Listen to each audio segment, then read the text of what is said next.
Do you ever feel like your own mind is a browser with too many tabs open? You're trying to read an important report, but a phantom buzz from your pocket jolts your attention. You glance, nothing urgent, but the spell is broken. Before you know it, you're scrolling through a news feed, reacting to a social media post, or skimming headlines, the report lying forgotten. Hours later, you feel exhausted, vaguely anxious, and frustrated by a sense of scattered accomplishment. The day feels like a blur of digital confetti, colorful and fleeting, but ultimately leaving little substance behind. If this sounds familiar, you are not alone. We are living through an unprecedented epidemic of distraction, navigating what feels like an age of infinite scrolling. Our technology, designed with breathtaking ingenuity, has inadvertently created an environment that relentlessly bombards our senses and hijacks our most precious cognitive resource, our attention. Notifications chirp, buzz and flash, demanding immediate response. Algorithms curate endless streams of information, tailored to trigger our curiosity, outrage or desire, keeping us hooked minute after precious minute. The very tools meant to connect and empower us often leave us feeling disconnected from ourselves, our work, and the people right in front of us. The consequences are becoming starkly clear. Attention spans, studies suggest, are shrinking. The ability to concentrate deeply on a single task, to immerse ourselves in complex thought, or simply to be fully present in a conversation feels increasingly elusive. This isn't just a matter of personal productivity. It affects our capacity for critical thinking, creativity, empathy, and genuine connection.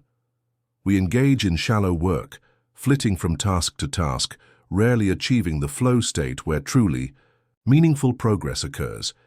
We experience increased anxiety, fueled by information overload and the curated perfection of online life.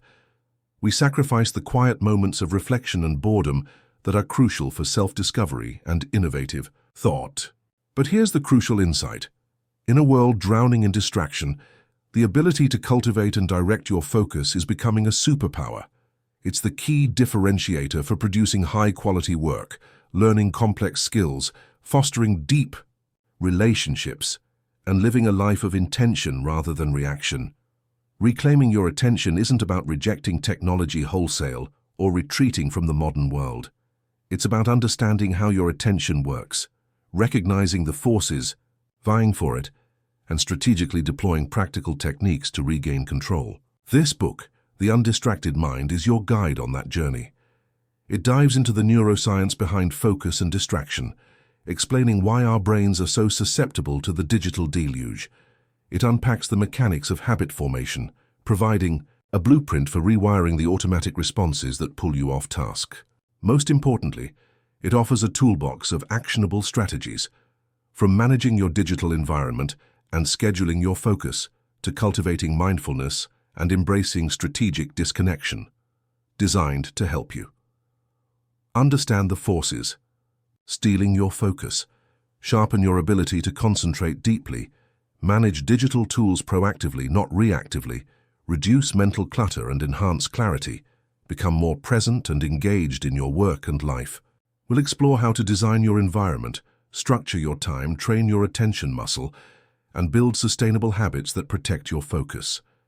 This isn't about achieving perfect monk-like concentration 24/7. It's about building resilience, intention, and the capacity to choose where your attention goes. It's about moving from being a passenger on the relentless stream of information to becoming the pilot of your own mind. The journey to an undistracted mind begins now. Are you ready to reclaim your focus and unlock your full potential? Part 1. Understanding the distraction epidemic. You feel the pull, don't you? The almost gravitational force drawing your eyes towards the glowing screen, even when you know you should be doing something else. You sense your thoughts fragmenting, your focus scattering like leaves in the wind. You are not imagining it. We are immersed in an environment actively engineered to capture and monetize our attention, and understanding this landscape is the first crucial step towards reclaiming your mind. Chapter 1. Welcome to the attention economy. It feels uniquely modern, this constant battle for focus. Yet the struggle for attention isn't entirely new. Philosophers, writers, and thinkers throughout history have lamented the distractions of their own times, the bustling marketplace, the gossip of the court, the sheer volume of printed material after the invention of the printing press. What is new is the unprecedented scale, sophistication, and pervasiveness of the forces vying for our mental real estate. We haven't just stumbled into this state. We've been guided, nudged, and sometimes aggressively pushed into what economists and technologists call the attention economy.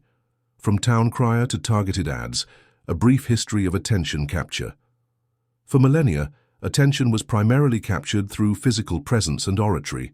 The town crier, the religious sermon, the political rally. The printing press democratized information, but also created the first real information overload challenge. Newspapers and magazines emerged, competing for readership with sensational headlines and engaging stories. Then came radio and television, beaming information and entertainment directly into our homes, creating shared cultural moments, but also demanding passive consumption of scheduled programming. The internet, however, represented a quantum leap. Initially, it was a repository, a digital library you visited with intent. But with the rise of Web 2.0, social media, and the smartphone, the internet transformed.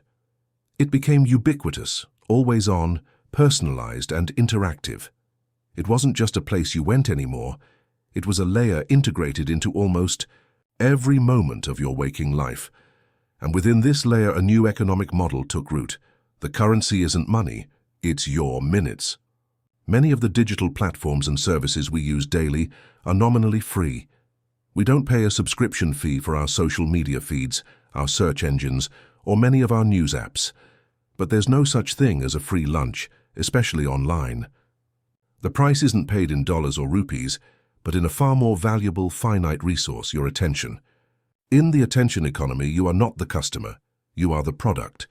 Platforms capture your attention, your clicks, your scrolls, your views, your time, package it, and sell it to the actual customers, the advertisers. The more time and attention you spend on a platform, the more data you generate about your preferences, habits, and desires. This data allows for highly targeted advertising, which is incredibly valuable. Therefore, the core business model of many tech giants hinges on maximizing the time you spend engaged with their services. Every design choice, every feature, every notification is evaluated, often subconsciously by you, but very consciously by them, through the lens of, does this keep the user here longer? Does this bring them back sooner? Algorithmic architects of addiction. This isn't just passive happenstance. Platforms employ armies of engineers, data scientists, and user experience designers whose primary goal is to make their products as compelling, bordering on addictive, as possible. They leverage sophisticated psychological principles to keep us hooked. Intermittent variable rewards. Think of a slot machine. You don't win every time, but the possibility of a win keeps you pulling the lever. Social media notifications, likes, comments, and the potential for discovering something novel in your feed operate on the same principle. You scroll, not knowing when the next little reward, an interesting post, a friend's update, a validation signal, will appear. This unpredictability is far more addictive than consistent rewards. Your brain's dopamine system, associated with seeking and motivation, goes into overdrive. Social validation and FOMO, fear of missing out. We are social creatures, deeply, wired to care about belonging and social standing. Likes, shares, and positive comments provide potent bursts of social validation. Conversely, the infinite scroll creates a perpetual sense of FOMO, the feeling that if you look away, you might miss something important, entertaining, or connection-worthy. Platforms exploit this by constantly showing you what others are, doing, saying, and liking. The illusion of control and novelty. The ability to endlessly scroll or swipe gives a superficial sense of control, while the constant stream of new, though often trivial, information caters to our brain's innate attraction to novelty. We feel like we're actively doing something, exploring and discovering, even if we're passively consuming algorithmically curated content. frictionless experience, auto-playing videos, infinite scrolling feeds, one-click reactions, platforms. Remove as much friction as possible. It requires more effort to stop consuming than to continue. These techniques aren't inherently evil, but when deployed relentlessly in a system designed for maximum engagement time, they create a powerful vortex that pulls our attention away from our own intentions. Information overload or filter failure. It's tempting to blame our distractions solely on the sheer volume of information available. There's certainly more content generated daily than any human could consume in multiple lifetimes. However, arguing it's just too much information misses a crucial point. Humans have always dealt with more information than they could process. The real issue is filter failure.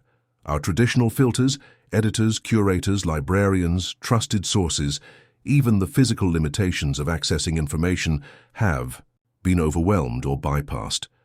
The algorithms that now act as our primary filters aren't optimized for truth, importance, or relevance to our goals. They are optimized for engagement. They prioritize content that provokes a reaction, often outrage, or strong emotion, keeps us clicking, and serves the platform's economic interests. Furthermore, the constant influx of stimuli weakens our internal filters, our ability to discern what truly matters, to prioritize, and to resist the lure of the irrelevant. We become reactive rather than proactive in our information consumption. Understanding this landscape, the economic incentives, the psychological triggers, the failure of our filters, is not about assigning blame or fostering techno-despair. It's about recognizing the forces at play. It's like learning the rules of a game you didn't realize you were playing. Only by understanding how the attention economy operates can we begin to consciously choose how we participate in it, shifting from being passive products to active architects of our own attentional lives. The next chapter delves into how these external forces interact with the internal landscape of our brains. Chapter 2. The Hijacked Brain, Neuroscience of Focus and Distraction. Why is the siren song of the digital world so hard to resist? Why does a single notification possess the power to derail an hour of focused work? The answers lie deep within. The intricate wiring of the human brain, an organ brilliantly adapted for survival in ancient environments, but often mismatched with the challenges of the modern, hyper-connected world. Understanding the neuroscience of attention and distraction reveals why we struggle and provides clues for how to regain control. The brain's two attention networks, spotlight and surveillance. Think of your attention system as having two primary modes constantly interacting: the focused spotlight, top-down attention. This is your voluntary, goal-directed attention.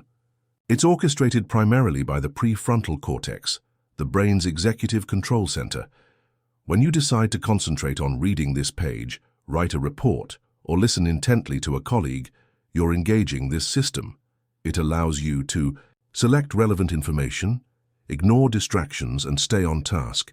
It's effortful and requires conscious control. This is the system required for deep work. The vigilant surveillance system, bottom-up attention. This is your involuntary, stimulus-driven attention. Governed by older brain regions like the parietal cortex and linked to the amygdala, involved in emotional responses, this system constantly scans the environment for anything novel, unexpected, potentially rewarding, or threatening. It's the reason a sudden loud noise, a flash of movement, or your name being called instantly grabs your attention, overriding whatever you were focusing on. This system was crucial for survival, noticing a predator lurking or spotting a rare food source. The problem in our modern world is that digital stimuli, notifications, breaking news alerts, brightly colored icons, endlessly novel feeds, are perfectly designed to trigger the surveillance system. Each ping, buzz, or banner acts like that potential predator or unexpected opportunity, hijacking our attention away from the spotlight focus we were trying to maintain. Our brain interprets these digital signals with an ancient urgency that is entirely disproportionate to their actual importance. The dopamine loop, seeking not just pleasure. Dopamine is often misunderstood as simply the pleasure chemical. While it plays a role in reward, Its primary function in this context is driving motivation, seeking, and craving. When your phone buzzes, your brain anticipates a potential reward, a social connection, interesting news, a moment of validation. This anticipation triggers a dopamine release, creating an urge, a craving, to check the phone. When you do check, you might get a small hit of satisfaction, a like, an interesting tidbit, reinforcing the behavior, but often the reward is minimal or non-existent.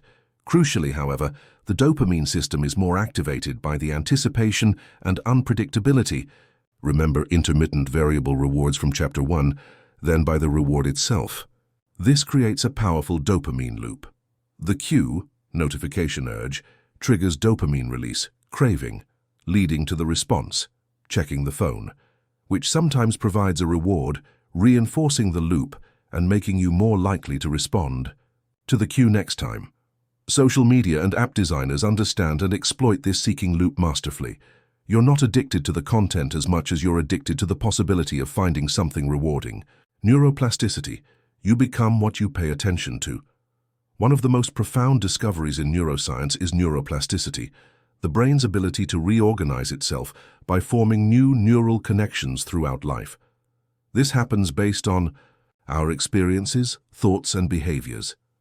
The principle neurons that fire together wire together means that the more you perform an action or think a thought, the stronger the neural pathways for that activity become.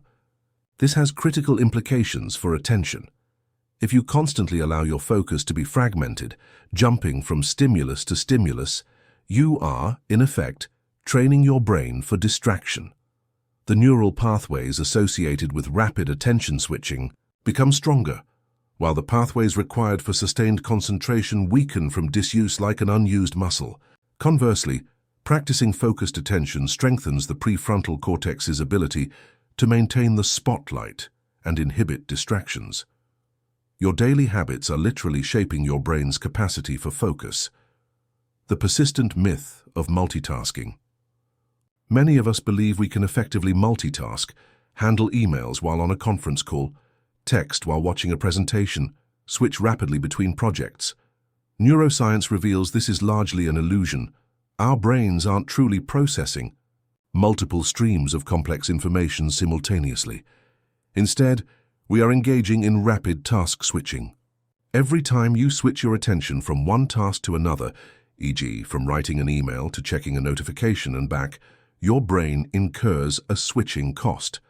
This involves disengaging from the first task, searching for the mental rules, context of the new task, engaging with the new task.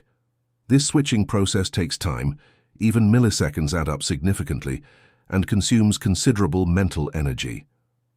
It leads to increased errors, reduced comprehension, higher stress levels, and makes tasks take significantly longer overall than if they were done sequentially with full focus. The feeling of being productive while multitasking is often deceptive. You're likely just being busy, not effective. Cognitive load, overwhelming the mental bandwidth. Our working memory, the mental blackboard where we hold and manipulate information temporarily, has a strictly limited capacity. Cognitive load theory suggests that when the amount of information or the complexity of tasks exceeds this capacity, our ability to process information, learn, and solve problems plummets. Constant notifications, multiple open tabs, trying to track various streams of information simultaneously, all contribute to high cognitive load. Our brain becomes overwhelmed, struggling to filter signal from noise. This leads to that familiar feeling of mental fatigue, fogginess, and the inability to think clearly. We simply don't have the mental bandwidth to engage deeply when our working memory is perpetually cluttered with digital debris. Understanding these neural mechanisms isn't about feeling helpless against our own biology. It's empowering. It reveals why focus is challenging and highlights the specific levers we can pull. Managing dopamine triggers, leveraging neuroplasticity through practice, avoiding task switching, and reducing cognitive load to begin rewiring our brains and reclaiming our attention. The next chapter examines the tangible costs this ongoing struggle imposes on our lives. Chapter 3. The hidden costs of constant connectivity. We know distraction feels bad. It's frustrating to end a day feeling busy but unproductive, to realize you barely registered a conversation because your mind was elsewhere.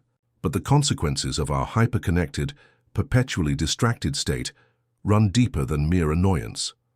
They impose significant, often hidden costs on our productivity, our cognitive abilities, our mental well-being, and even our relationships.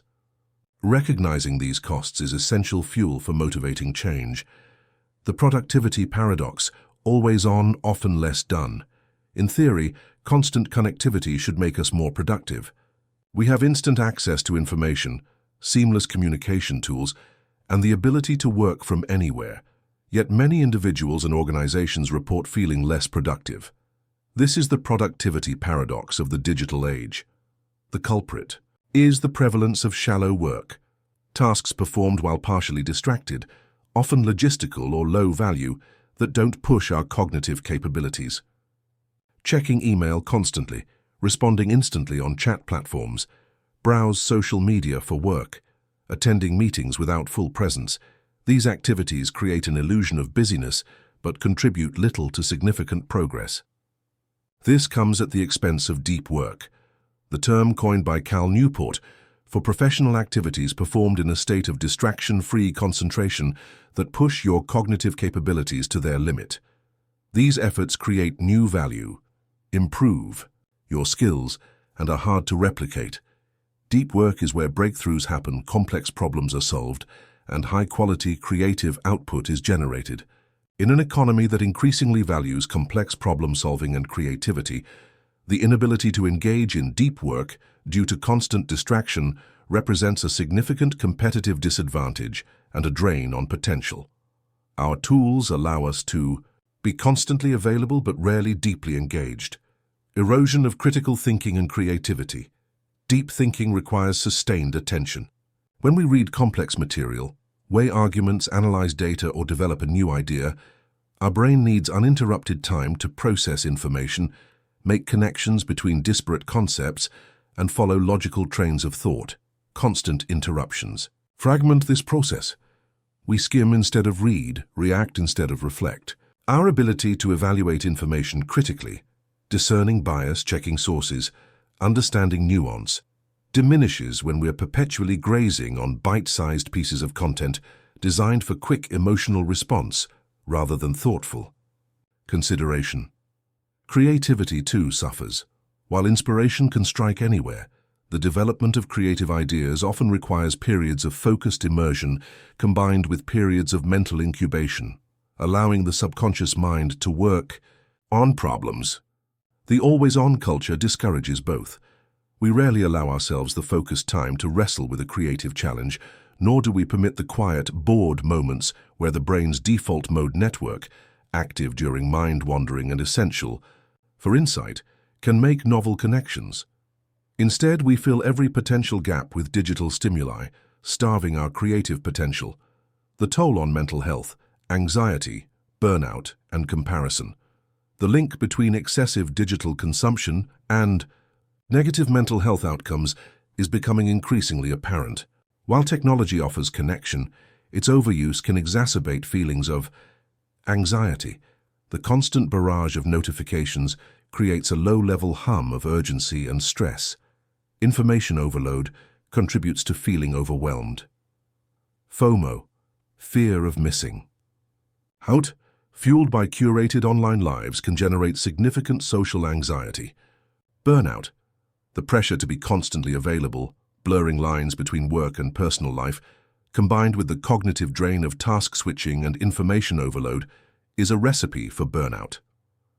Depression and low self-esteem, social media, often presents highly idealized versions of reality. Constant exposure to curated perfection can lead to social comparison, where we judge our own messy lives against others' highlight reels, potentially triggering feelings of inadequacy and depression. Sleep disruption. The blue light emitted by screens can interfere with melatonin production, disrupting sleep patterns. Furthermore, engaging with stimulating content close to bedtime can make it harder to wind down. While technology isn't the sole cause of these issues, Its current patterns of use are clearly contributing factors for many people. Relationship strain, the rise of phubbing. Have you ever been talking to someone only to have them pull out their phone mid-conversation? Or perhaps you've been the one to glance at a notification while a loved one is speaking. This phenomenon, dubbed phubbing, phone snubbing, sends a clear message. Whatever is happening on this screen is more important than you right now. Even the mere presence of a phone on the table during a conversation has been shown to decrease feelings of connection, trust, and empathy between individuals. Our diminished presence, our inability to offer undivided attention to the people we care about, erodes the quality of our relationships. We might be more connected technologically, but we risk becoming less connected emotionally. True connection requires presence, and presence requires attention. The disappearing act of solitude. Perhaps one of the most insidious costs is the near-total erosion of solitude. We have become intolerant of empty moments, of being alone with our own thoughts. Waiting in line, commuting, even a brief pause in conversation. These gaps are almost instinctively filled by reaching for the phone. But solitude, distinct from loneliness, is essential for mental health and self-awareness. It's in these quiet moments that we process experiences, reflect on our values, hear our inner voice, and allow creative ideas to surface. By constantly distracting ourselves from uncomfortable feelings or unstructured thoughts, we deny ourselves crucial opportunities for introspection and growth. We forget how to simply be. Embracing boredom isn't about deprivation, it's about creating fertile ground for reflection and insight. Acknowledging these costs to our work, our thinking, our well-being, and our relationships isn't meant to induce guilt. It's meant to illuminate what's at stake. It underscores the urgency and importance of taking intentional steps to manage our attention. Simply trying harder, however, often isn't enough, as the next chapter explores. Chapter 4. Why willpower isn't enough and what works instead. So the problem is clear. The digital world is designed to distract us. Our brains are susceptible, and the costs are significant. The obvious solution, then, is just to try harder, right? To exert more willpower, resist temptation, and force ourselves to focus. If only it were that simple. While intention is crucial, relying solely on willpower to navigate the modern distraction landscape is often a losing battle. Understanding why helps us shift towards more effective strategies. The myth of infinite willpower. Ego depletion. Think of your willpower or self-control like a muscle. It can be strengthened over time, but it also gets fatigued with overuse within a single day. This concept is known as ego depletion. Every act of self-control, resisting a tempting snack, forcing yourself to exercise, staying polite during a difficult conversation, and crucially, ignoring distractions, draws from a limited pool of mental energy. Throughout the day, as you make countless small decisions and resist numerous impulses, many related to your digital devices, your willpower reserves diminish. By the afternoon or evening, when you need to focus on an important task, your focus muscle may already be exhausted. Trying to white-knuckle your way through distraction when your self-control tank is low is incredibly difficult, often leading to frustration and giving in. Relying on willpower alone means your ability to focus is inconsistent and depends heavily on how much self-control energy you've already spent. Decision fatigue, death by 1,000 clicks. Closely related to ego depletion is decision fatigue. Making decisions, even seemingly small ones, consumes mental resources. Should I click this link, check this notification, respond to this email now or later, open this app, switch to this task? Our digital environment forces us into a constant barrage of micro-decisions. Each choice, however trivial, contributes to draining our cognitive reserves. By the time we face a truly important decision or need to allocate mental energy to deep work, we may find ourselves mentally depleted, opting for the easiest path, often succumbing to distraction or engaging in low-effort, shallow tasks. The cumulative effect of these tiny choices significantly impacts our ability to exert the focused effort required for meaningful work. The overwhelming power of the environment. Behavioral science consistently shows that our environment plays a massive role in shaping our actions, often more so than our conscious intentions. If tempting snacks are readily available on your counter, you're far more likely to eat them than if they're hidden away or not purchased at all.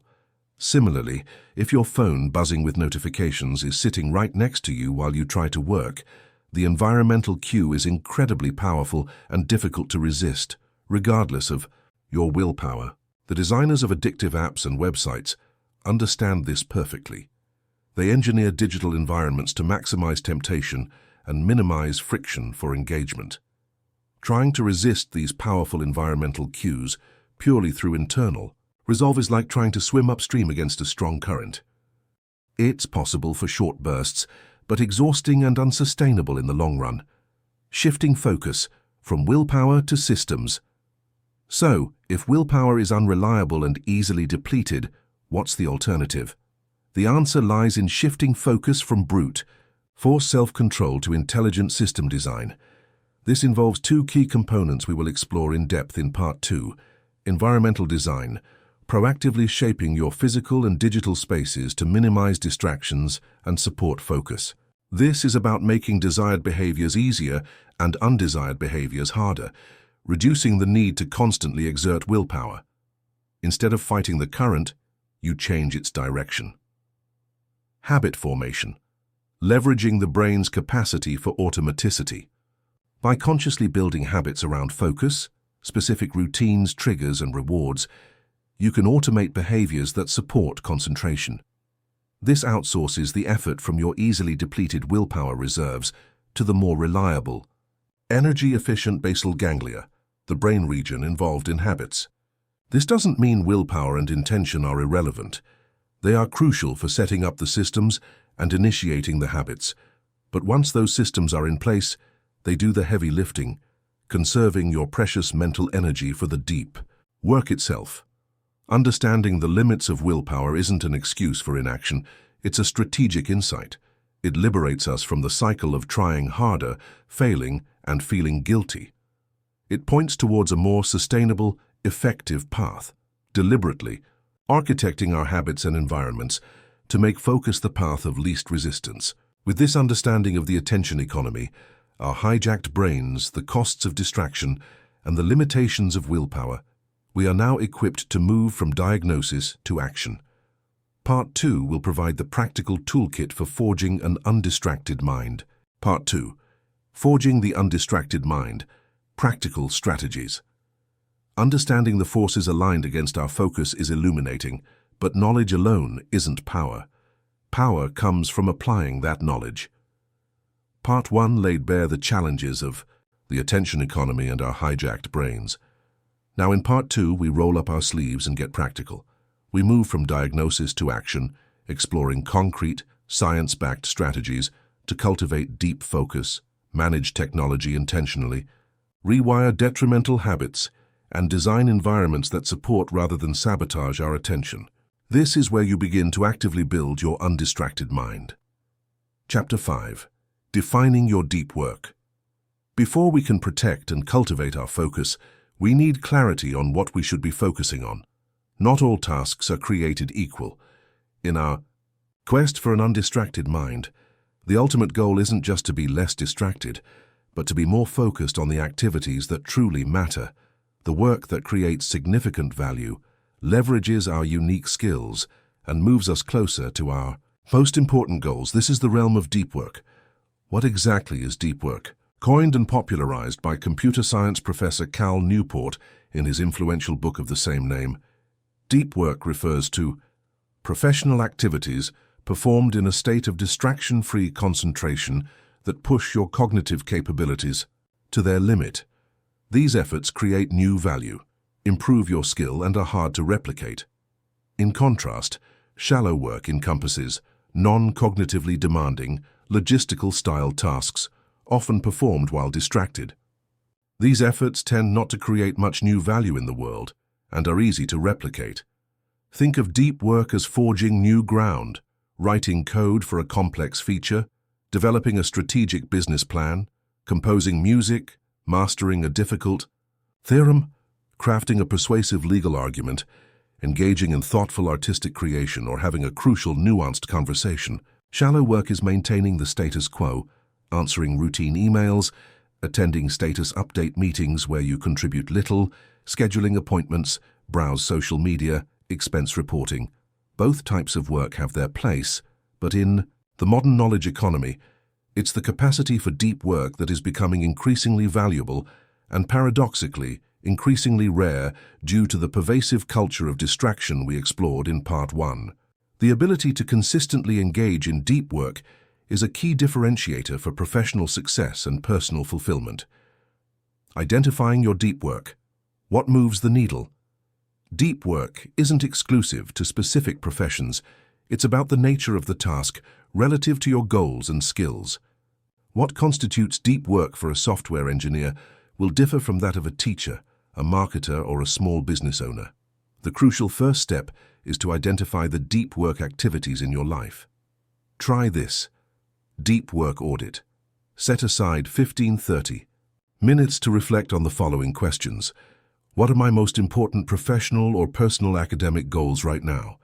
Be specific, e.g., secure Series A funding, complete my dissertation, launch the new product line, become proficient in Python. What 1-3 core activities, if performed with intense focus, would generate the most significant progress? Towards these goals, think about value creation, skill development, and difficulty to replicate. Looking at my typical week, how much time do I currently spend on these high-value activities in a state of undivided concentration? Be honest. What shallow tasks consume a disproportionate amount of my time and mental energy? Can any be reduced, batched, delegated, or eliminated? This exercise isn't about judging your current habits, but about gaining clarity. Write down your core deep work activities. Keep this list visible. It becomes your North Star, guiding where you should intentionally direct your reclaimed focus.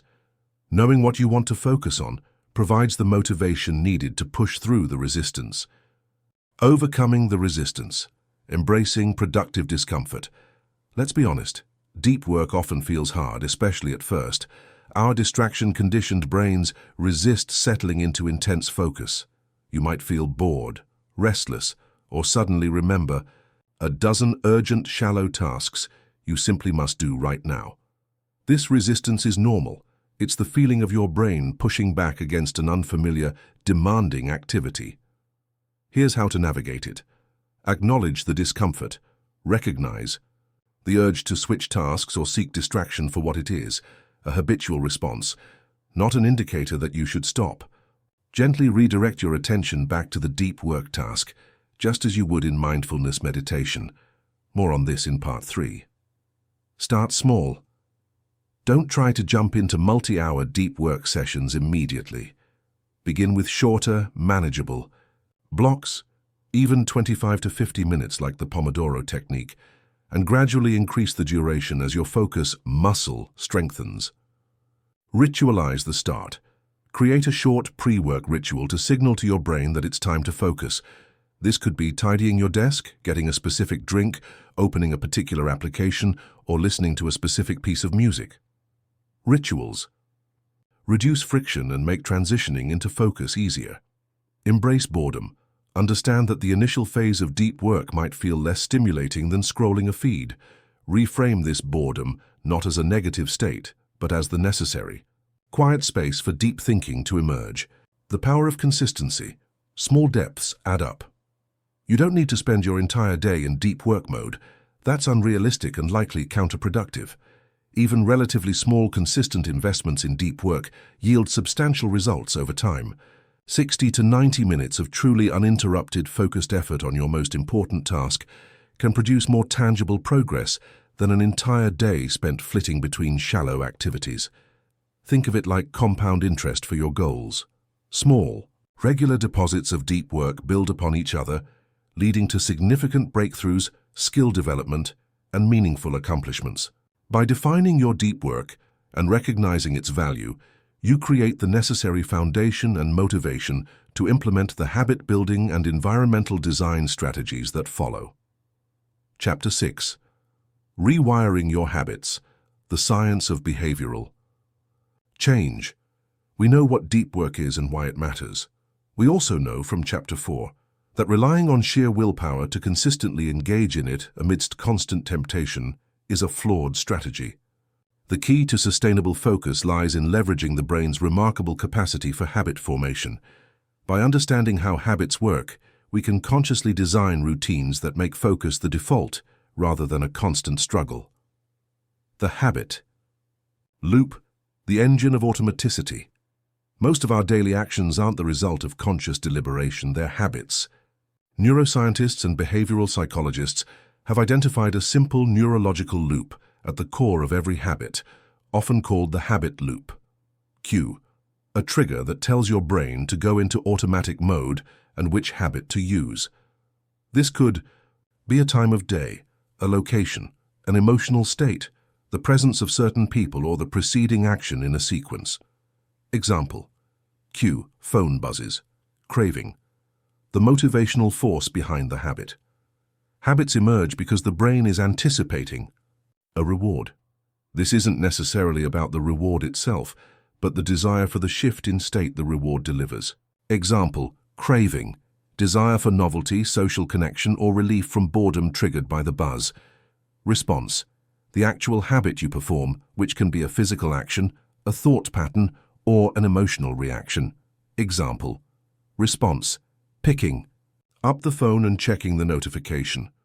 Reward, the satisfying outcome that reinforces the habit and tells your brain this loop is worth remembering for the future. Rewards can be tangible, a tasty snack, or intangible, a feeling of relief, connection, entertainment. Example: reward, seeing a message, a like, or new information, temporary relief from the task at hand. This loop, cue, craving, response, reward, drives both our good habits, brushing teeth after waking up, and our bad ones, mindlessly scrolling social media when feeling bored. The power lies in understanding that we can consciously manipulate this loop to break detrimental habits and build beneficial ones, like the habit of focusing. Building focus habits, hacking the loop. To build a habit of regular deep work or focused attention, we need to engineer each part of the loop. Make the cue obvious. Don't leave focus to chance. Schedule specific times and designate specific locations for deep work. Put it in your calendar, like any other important appointment. Use environmental triggers, like opening a specific notebook or app only used for deep work. The clearer and more consistent the cue, the more likely the habit will initiate automatically. Make the craving attractive. Link your deep work sessions to your larger goals and values, identified in Chapter 5. Remind yourself why this focus matters. Visualize the positive outcomes of completing the task. You can also use temptation bundling. Pair an activity you need to do, deep work, with something you want to do. For example, I will only listen to my favorite podcast while processing my email inbox, or after my 60-minute focus block, I will allow myself 10 minutes on my favorite website. Make the response easy. Reduce friction to starting. Prepare your workspace beforehand. Break large tasks into smaller, less intimidating steps. Crucially, start small. Trying to implement 3-hour focus blocks immediately is likely to fail. Begin with just 15, 25, or 50 minutes. The goal is consistency, not intensity, especially at the beginning. As James Clear advocates in Atomic Habits, make the initial habit so easy you can't say no. Make the reward satisfying. Our brains prioritize immediate rewards.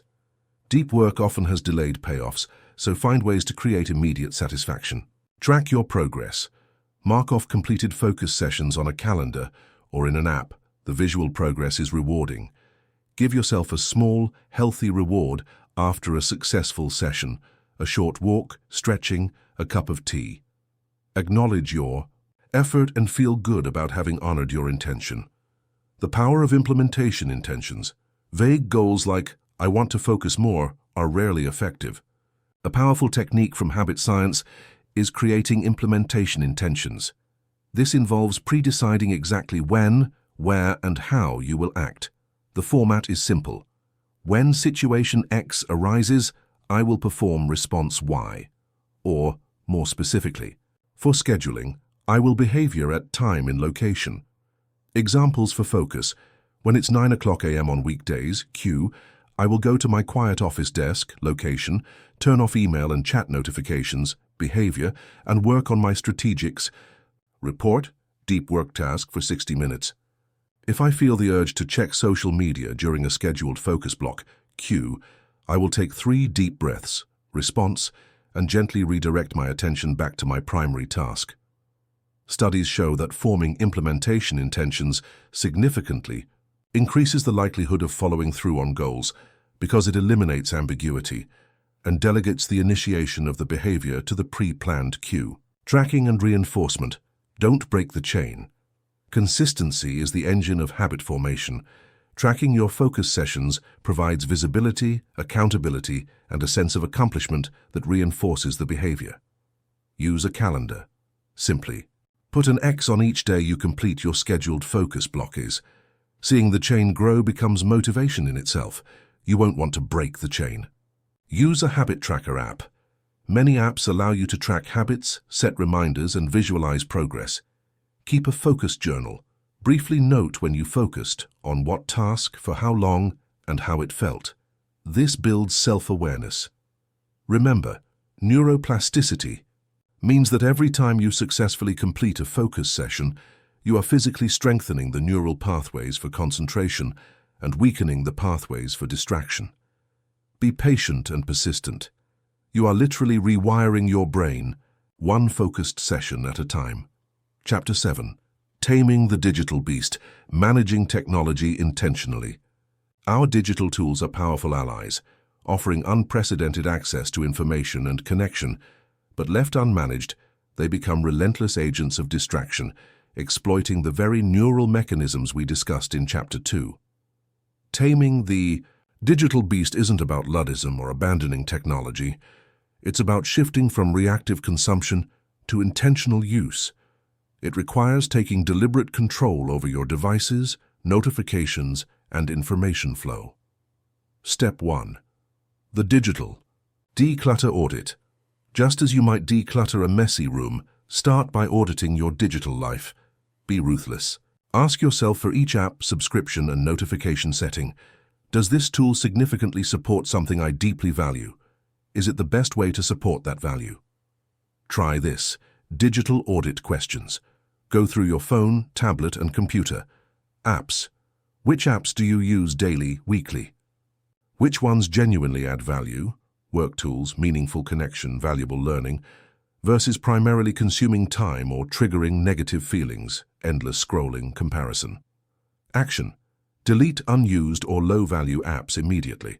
For borderline apps, consider removing them temporarily, e.g. for 30 days, and see if you truly miss them. Notifications. Go into your device settings. Settings. Notifications on iOS, Android. Examine every single app that has permission to send notifications, banners, sounds, badges. For each one, ask, is it absolutely critical that I receive an alert from this app immediately? The answer for most will be no. Action.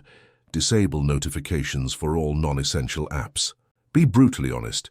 Essential usually means calls, messages from key contacts, calendar alerts, and perhaps task-critical work apps used judiciously.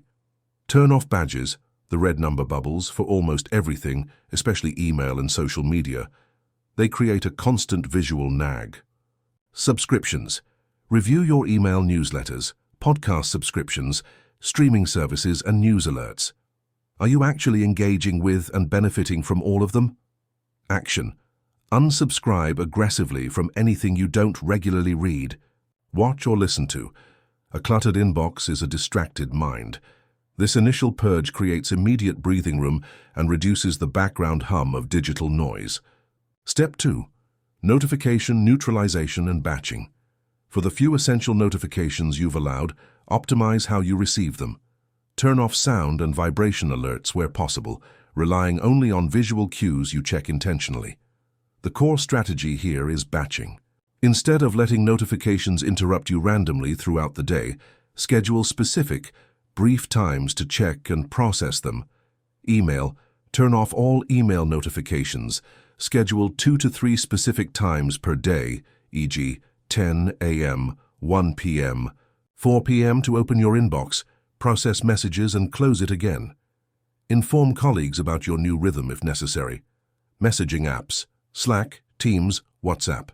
Mute non-urgent channels, groups. Use status indicators, focusing, deep work, to signal your unavailability.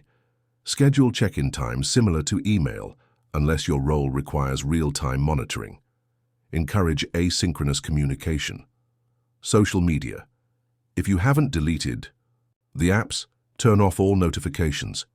Schedule brief, time-limited slots, e.g. 15 minutes after lunch, to check feeds if you choose, ideally using a web browser rather than the more addictive native apps. Batching preserves large chunks of uninterrupted time for deep work and reduces the constant cognitive switching costs associated with random interruptions. Step 3. Curating your information diet. The infinite algorithmically driven feeds of news sites and social media are designed for engagement, not necessarily for informing you well or respecting your time. Take back control. Choose quality. Over quantity. Identify a small number of high-quality sources, reputable news outlets, industry journals, thoughtful blogs, for information relevant to your work and interests. Use RSS readers. Tools like Feedly or InnerReader allow you to subscribe directly to the sources you choose, bypassing algorithmic feeds and bundling new content for you to review on your schedule. Be wary of algorithmic feeds. Recognize that YouTube recommendations, Twitter timelines, Facebook feeds, etc. are designed to keep you clicking, often by prioritizing sensational or emotionally charged content. Engage with them intentionally and skeptically, or avoid them altogether during focus periods. Schedule information consumption. Just like batching notifications, dedicate specific times for catching up on news or industry updates rather than snacking on information throughout the day. Step 4. Time boxing and friction. Set clear limits on your use of potentially distracting websites and apps. Use app timers, website blockers. Most smartphones have built-in screen time tools, screen time on iOS, digital well-being on Android, that allow you to set daily time limits for specific apps. Use them. For computers, tools like Freedom, Cold Turkey, or LeechBlock NG can block distracting websites during specified periods, e.g., your scheduled deep work blocks. Increase friction. Make it slightly harder to access distractions. Log out of social media accounts after each use. Remove distracting apps from your phone's home screen, placing them in folders or on later screens, requiring more effort to open. Consider using grayscale mode on your phone. Settings accessibility. Removing color makes the screen significantly less stimulating and appealing. Step 5. Practice intentional app hygiene. Organize your home screen. Treat your phone's home screen like prime real estate. Only keep essential tools and apps you use intentionally. Move everything else off the first screen. Delete the worst offenders. If certain apps consistently derail your focus despite your best efforts, seriously consider deleting them. Ask, is the marginal benefit worth the significant attentional cost? Taming the digital beast is an ongoing process, not a one-time fix. It requires regular review and adjustment as new tools emerge and old habits creep back. But by implementing these strategies, you shift from being a passive recipient of digital stimuli to an intentional user who leverages technology as a tool to serve your goals, not the other way around. Chapter 8. Designing your focus environment. As we learned in Chapter 4, our environment exerts a powerful influence on our behavior, often overriding our best intentions. Relying solely on internal willpower to resist distractions in a chaotic setting is exhausting. A more effective approach is to proactively engineer your surroundings, both physical and digital, to minimize distractions and cue your brain for concentration. Creating a focus-friendly environment significantly reduces the cognitive load required to stay on task. Sculpting your physical space. Your physical workspace sends powerful signals to your brain. A cluttered, noisy, interruption-prone space screams distraction, while a calm, organized space invites focus. Designate a focus zone. If possible, dedicate a specific location solely for deep work. This could be a separate room, a particular desk, or even a specific chair. Entering this space acts as a powerful psychological cue to switch into focus mode. Avoid doing shallow work or browse the internet in your designated deep work spot to keep the association strong. Minimize visual clutter. A tidy desk promotes a tidy mind. Clear away anything not directly related to the task at hand. Physical clutter competes for visual attention and increases cognitive load. Have necessary tools, notebook, pens, water, within reach, but keep everything else stored away. Control inputs. Position your desk to minimize visual distractions. Facing a wall is often better than facing a window or a high-traffic area. Close unnecessary doors. Optimize lighting and comfort. Ensure adequate lighting, natural light is best, and a comfortable chair and desk setup to prevent physical discomfort from becoming a distraction. Navigating non-ideal environments, e.g., open plan. Offices. Many of us don't have the luxury of a private office. Open plan offices are notoriously challenging for focus. Strategies include noise-canceling headphones, a crucial investment for blocking out ambient noise and conversations. Listening to instrumental music, white noise, or specific focus tracks, apps like Brain.fm or My Noise, can also help create a sonic bubble. Visual do not disturb signals. Use a small sign, wear specific headphones, even if not playing music, or employ other visual cues agreed upon with colleagues to signal when you are in a focus block and prefer not to be interrupted. For non-urgent matters, strategic scheduling. Identify quieter times in the office, early morning, late afternoon, lunchtime, for your most demanding deep work tasks. Utilize quiet spaces. Take advantage of any available meeting rooms, phone booths, or quiet corners for short bursts of focused work. Communicate boundaries. Politely but firmly communicate your need for focused time to colleagues. Suggest alternative times for discussion or collaborative work. Optimizing your digital workspace. Your digital environment can be just as distracting as your physical one. Apply the same decluttering principles. Clean desktop. Keep your desktop clear of random files and shortcuts. A cluttered digital view mirrors physical clutter, increasing cognitive load. Use a simple, calming wallpaper. Organized file system.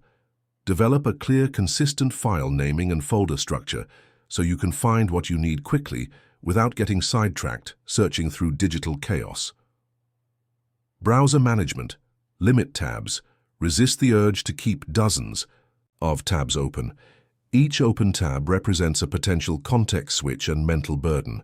Use bookmarking tools like Pocket or Instapaper to save interesting articles for later rather than keeping them open. Consider browser extensions that limit the number of tabs you can have open. Dedicated browser profiles. Create separate browser profiles. Most browsers support this for work and personal use, or even for specific projects. This keeps bookmarks, history, and cookies separate, reducing cross-context distractions. Clean. Bookmarks bar. Only bookmark frequently used essential work-related sites on your main toolbar. Managing noise and sound. Sound is a major environmental factor.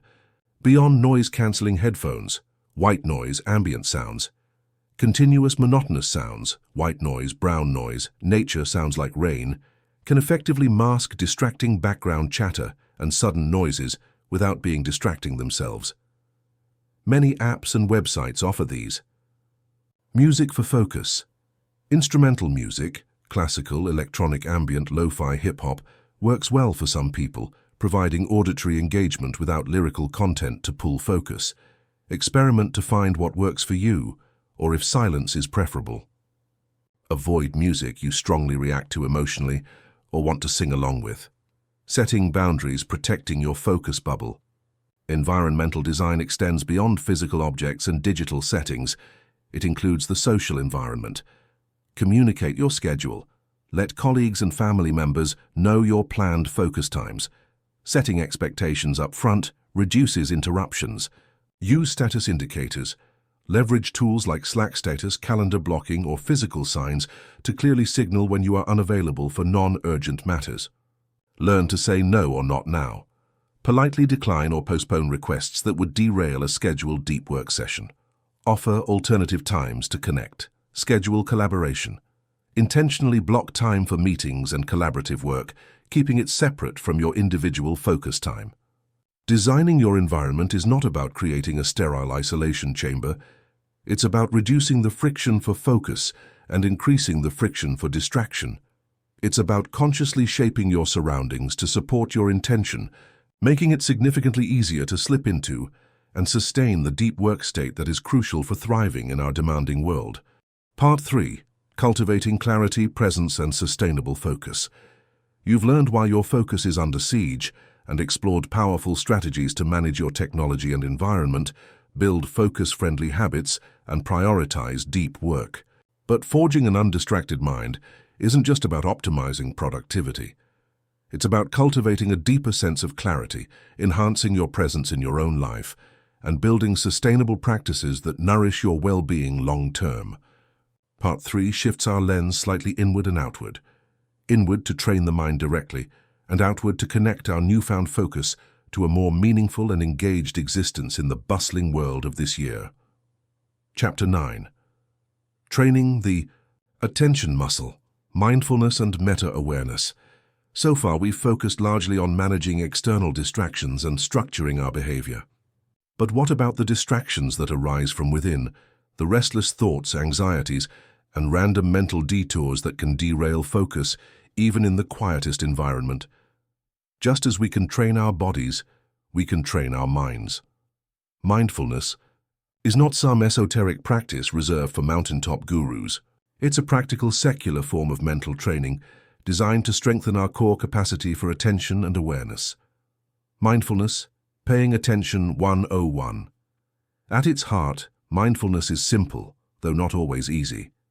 Jon Kabat-Zinn, a pioneer in bringing mindfulness into mainstream medicine, defines it as paying attention in a particular way, on purpose, in the present moment, and non-judgmentally.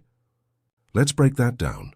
Paying attention, directing your focus towards a chosen object like your breath, bodily sensations, or sounds.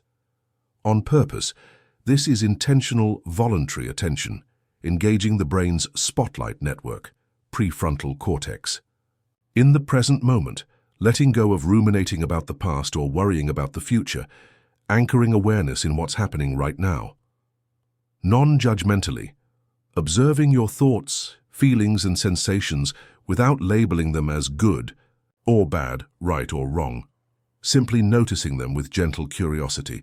Think of it as doing push-ups for your brain's attention circuits. Each time your mind wanders, which it inevitably will, and you gently guide it back to your point of focus, you are strengthening your ability to regulate your attention. Simple practices to get started. You don't need hours of meditation. Even brief, consistent practice yields benefits. Breath awareness, 1 to 5 minutes. Sit comfortably, close your eyes gently or lower your gaze. Bring your attention to the physical sensation of your breath, the rise and fall of your chest or abdomen, the feeling of air entering and leaving your nostrils. Don't try to control your breath, just observe its natural rhythm. When your mind wanders to thoughts, sounds, sensations, gently notice that it has wandered without criticism. Kindly and firmly redirect your attention back to the sensation of breathing. Repeat this process, noticing wandering, gently returning, for the duration of your practice. Body scan, 3 to 10 minutes. Lie down or sit comfortably. Bring awareness to the physical sensations in your body, starting with your toes. Notice any feelings, tingling, warmth, pressure, contact, without judging them. Slowly move your attention up through your feet, ankles, legs, torso, arms, neck, and head, pausing to notice sensations in each area. If you notice tension, simply observe it. Don't feel you need to fix it. As thoughts arise, acknowledge them and gently return your focus to the bodily sensations. Mindful walking, eating, listening. You can bring mindfulness to everyday activities. Pay full attention to the sensation of walking, feet on the ground, movement of your body, the tastes and textures of your food, or the layers of sound in your environment. noticing when your mind drifts and bringing it back. The superpower of meta-awareness. Perhaps the most crucial skill cultivated through mindfulness is meta-awareness, the ability to notice what your mind is doing without getting swept away by it. It's recognizing, my mind has wandered to thinking about dinner, or I'm feeling restless right now. This skill is directly transferable to everyday focus challenges. When you're trying to work and the urge to check email arises, meta-awareness allows you to notice the urge without automatically acting on it. You can observe it, acknowledge it, there's that urge again, and consciously choose to redirect your focus back to your intended task. It creates a crucial pause between impulse and action. This is the essence of reclaiming control, not necessarily stopping thoughts or urges from arising, but changing your relationship to them. Beyond focus, wider benefits. While we're focusing on attention, regular mindfulness practice has well-documented benefits for overall well-being, including stress reduction, calms the nervous system, reduces cortisol levels, emotional regulation, creates space to respond thoughtfully rather than react impulsively to emotions, increased self-awareness, develops a clearer understanding of your own thought patterns and emotional triggers, improved working memory, enhances the ability to hold and manipulate information. Integrating short bursts of mindfulness into your day is a direct investment in strengthening the neural circuits responsible for focus, clarity, and calm, essential qualities for navigating our complex world. Chapter 10. Scheduling your focus, time management reimagined. You've identified your deep work, started training your attention muscle, and begun optimizing your environment. Now, how do you consistently carve out the necessary time amidst the relentless demands of meetings, emails, unexpected requests, and life's general chaos? Effective time management for the undistracted mind isn't just about efficiency. It's about proactively scheduling and protecting your most valuable asset, focused attention. Time blocking, giving every minute a job. One of the most powerful techniques for ensuring deep work happens is time blocking or time boxing. Instead of working from a simple to-do list and reacting to whatever feels urgent, you schedule blocks of time for specific tasks directly into your calendar. How it works. Estimate. At the start of your day or week, estimate how long your key tasks, both deep and shallow, will take. Be realistic, perhaps adding a buffer. Block it out. Open your calendar and schedule specific blocks for everything. Deep work blocks. Allocate your best energy times, see below, for your most demanding tasks identified in Chapter 5. Label them clearly, e.g. deep work draft project proposal.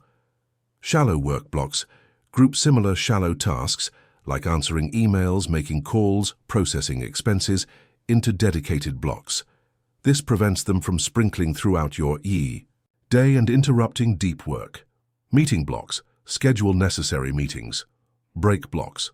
Crucially, schedule short breaks between focus sessions and a longer lunch break. Treat these as non-negotiable appointments. Buffer blocks. Include some buffer time for unexpected issues or tasks that run over. Execute. Treat your time-blocked schedule as your guide for the day. When a block starts, work on the designated task. When it ends, move to the next block. Even if the previous task isn't 100% finished, you can schedule more time later if needed. Why it works. Proactive versus reactive. It forces you to be intentional about how you spend your time. Defends focus. By explicitly scheduling deep work, you protect it from being crowded out by shallow demands. Reduces decision fatigue. You don't constantly have to decide what to work on next. The decision is already made. Provides clarity. Gives you a realistic overview of your workload and capacity. Prioritization. Within the blocks, what comes first? Time blocking provides the structure, but you still need to prioritize which tasks. Go into those blocks. 2 helpful frameworks: the Eisenhower matrix, urgent, important, categorize tasks, urgent and important, do first, crises, deadlines, handle immediately, important, not urgent, schedule, deep work, strategic planning, relationship. Building, exercise. These are the tasks that time blocking primarily protects. Schedule dedicated time for them. Urgent, not important. Delegate, minimize. Many interruptions, some emails, meetings. Delegate if possible, or handle quickly without letting them derail important work. Not urgent, not important. Eliminate. Time wasters, some browse, busy work. Avoid these. Eat the frog, Mark Twain. Identify your most important, often most challenging task for the day, the frog. Tackle it first thing in your initial deep work block before distractions and fatigue set in. Completing it provides momentum and a sense of accomplishment for the rest of the day. Know thyself, leveraging your chronotype. Are you an early bird who does their best thinking before lunch, or a night owl who hits their stride in the afternoon? Your chronotype refers to your natural inclination regarding sleep and wake times and peak energy levels. Pay attention to your own energy patterns throughout the day and schedule your most demanding deep work during your peak performance hours. Schedule less demanding shallow work or meetings during your energy troughs. Working with your natural rhythms rather than against them makes focus less effortful. The underrated power of breaks. In our productivity-obsessed culture, taking breaks can feel like slacking off. Neuroscience shows the opposite is true. Sustained attention is mentally taxing. Regular breaks are essential for restoring focus, allows your attention networks to rest and recharge. Preventing burnout. Avoids cognitive fatigue and maintains performance over longer periods. Boosting creativity. Stepping away allows your subconscious, default mode network to work on problems and generate insights. Try this, strategic break scheduling. Pomodoro technique. Work in focused bursts, e.g. 25 minutes, followed by short breaks, e.g. 5 minutes. After 3 to 4 cycles, take a longer break, 15 to 30 minutes. Adjust timings to suit your attention span. Nature breaks. Even a few minutes spent looking out a window at greenery or taking a short walk outside can significantly restore attention. Movement breaks. Stand up, stretch, walk around briefly to combat physical stagnation and refresh your mind. Truly disconnect. During breaks, resist the urge to check email or social media. Let your mind wander, or do something completely unrelated. Scheduling your focus isn't about rigid robotic control. It's about creating an intentional framework that supports deep work, manages shallow demands efficiently, respects your natural energy rhythms, and recognizes the crucial role of rest in maintaining sustainable concentration and clarity. Chapter 11. The Art of Strategic Disconnection, Embracing Rest and Boredom. We live in a culture that often equates busyness with importance and constant connection with productivity. We optimize, we hustle, we fill every spare moment. Yet, this relentless drive, fueled by the ever-present lure of our devices, often leads to burnout and diminishes the very cognitive capacities we rely on. Counterintuitively, mastering focus requires mastering the art of strategic disconnection, intentionally stepping away from the noise to allow for genuine rest, reflection, and even boredom. Why your brain needs downtime, the default mode. Network. When you're not actively focused on an external task, your brain doesn't just switch off. A specific network of brain regions, known as the default mode network, DMN, becomes more active. The DMN is involved in crucial cognitive functions, like self-reflection, thinking about yourself, your past, and your future. Consolidating memories, integrating new information and experiences, connecting ideas, making novel links between disparate pieces of information, key for creativity. Social cognition, understanding others' perspectives and intentions. Future. Planning, simulating potential scenarios, constantly bombarding your brain with external stimuli, especially from digital devices, suppresses the DMN. By never allowing your mind to wander freely or rest quietly, you starve these essential background processes. Strategic disconnection provides the necessary space for the DMN to do its vital work, leading to better insights, improved memory, and enhanced creativity. Downtime isn't wasted time. It's often when your brain makes its most important connections. Scheduling unplugged time, creating sanctuaries. Just as you schedule deep work, you need to schedule periods of disconnection from digital demands, digital sunsets. Establish a clear cut-off time for screens in the evening, e.g., 1 to 2 hours before bed. This improves sleep quality, avoiding blue light disruption, and creates space for relaxing analog activities. Charge your phone outside your bedroom. Tech-free meals. Keep phones away during meals, whether eating alone or with others. Focus on the food and the company. Pockets of unplugging. Intentionally leave your phone behind when going for a short walk, playing with your children, or running a quick errand. Notice the world around you. Scheduled do nothing. Time. Block out short periods, even 10 to 15 minutes in your day just to sit quietly, look out the window or let your mind wander without a specific goal. Tech-free weekends, or parts thereof. Designate specific hours or even a full day on the weekend for minimal or no screen time. Engage in offline hobbies and activities. Nature exposure. Spending time in nature has profound restorative effects on attention and mental well-being. Schedule regular walks in parks or green spaces, rediscovering the analog world. Strategic disconnection often involves rediscovering the joys and cognitive benefits of analog activities. Reading physical books engages attention more deeply than screen reading without hyperlinks and notifications vying for attention. Journaling.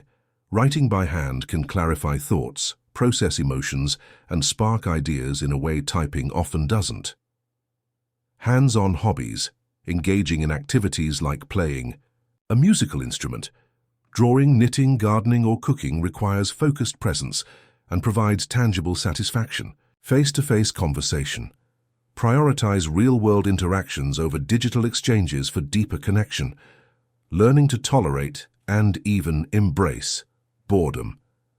In our hyper-stimulated world, boredom feels uncomfortable, almost like a void that needs immediate filling.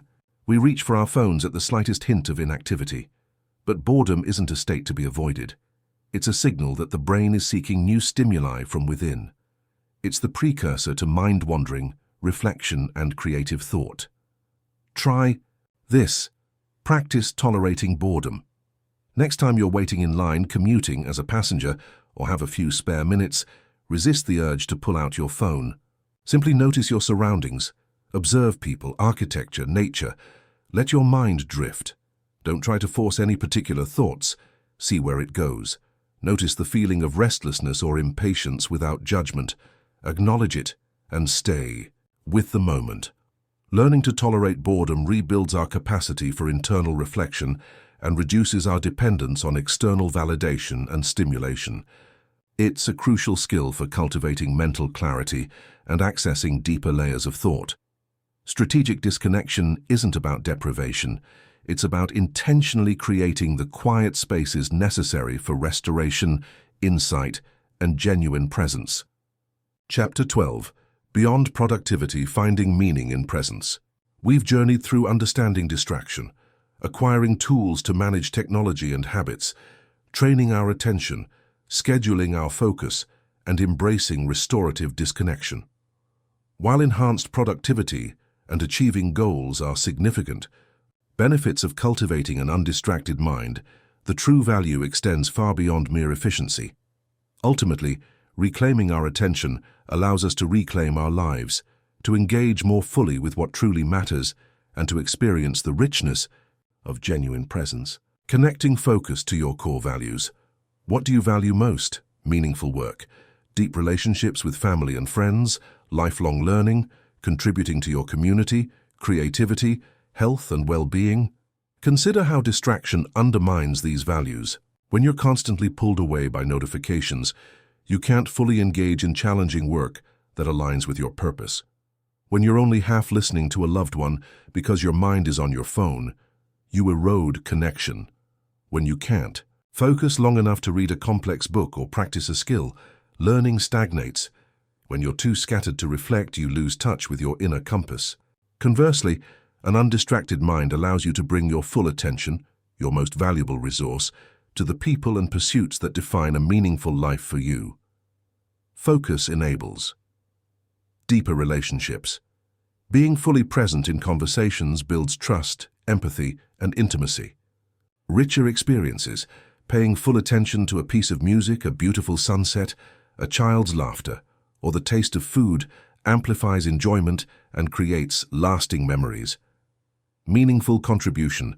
Engaging deeply with your work or creative pursuits allows you to make your unique contribution to the world. Intentional growth. Sustained focus is the prerequisite for mastering new skills, acquiring knowledge, and engaging in self-reflection. Focus isn't just about doing more, it's about being more present, more engaged, more intentional. The quality of presence. Presence is the felt sense of being fully engaged with the here and now. It's the opposite of the fragmented, half-aware state fostered by constant distraction. Cultivating presence transforms everyday moments. A mundane chore done with full attention can become a meditative practice. A difficult conversation handled with presence allows for greater understanding and compassion. Playtime with children becomes richer and more joyful when you're fully engaged, not mentally elsewhere. The strategies we've discussed, mindfulness, managing technology, environmental design, all contribute to building the capacity for presence. It's about choosing to inhabit your life fully, moment by moment. Monotasking, mindfulness in action.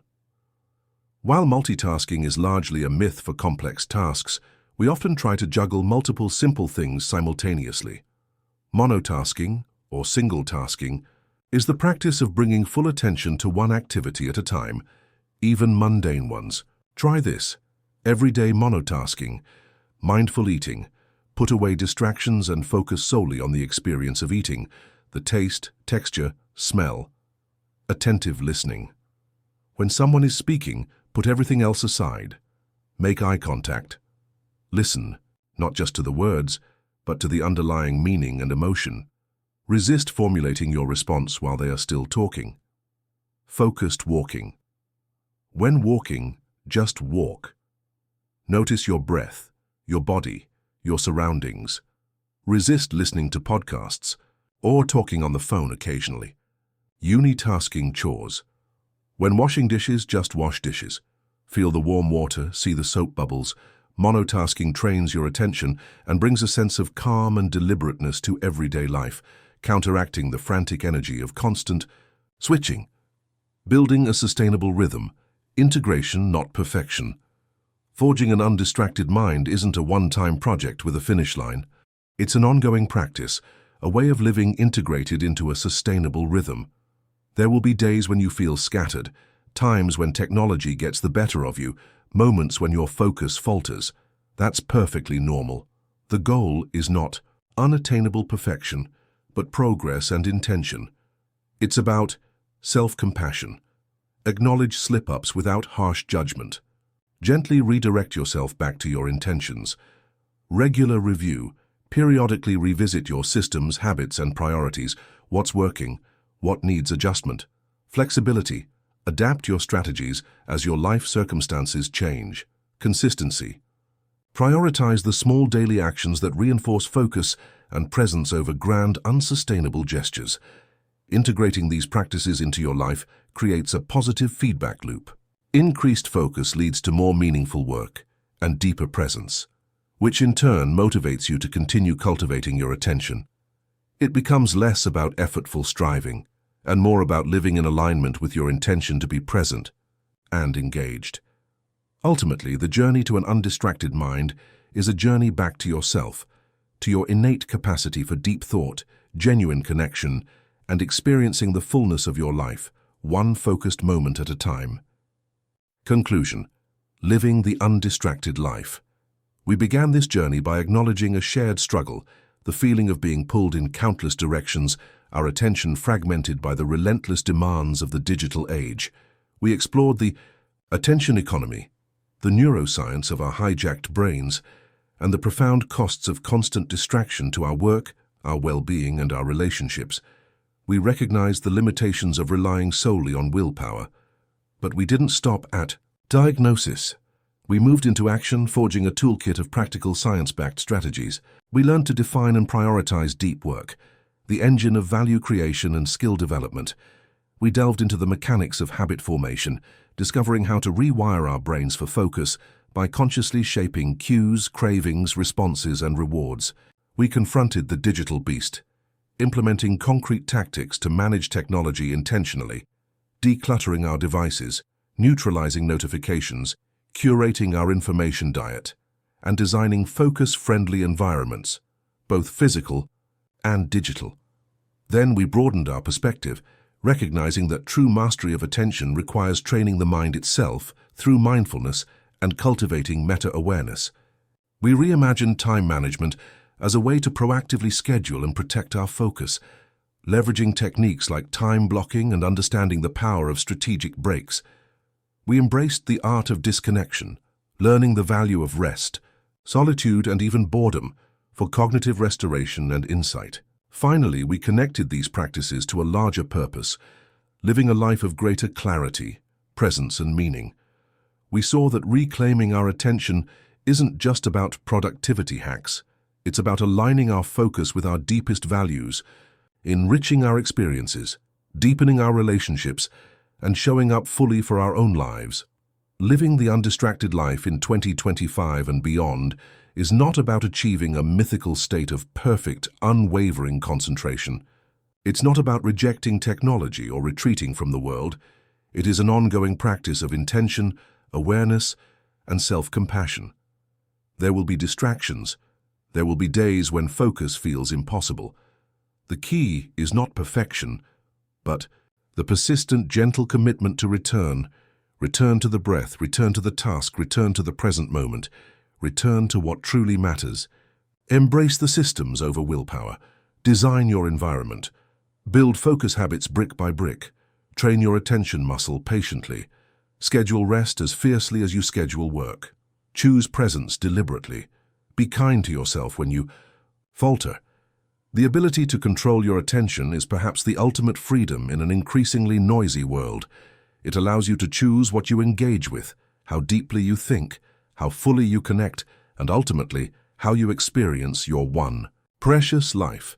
The power to cultivate an undistracted mind lies within you. The journey continues moment by focused moment. Embrace it.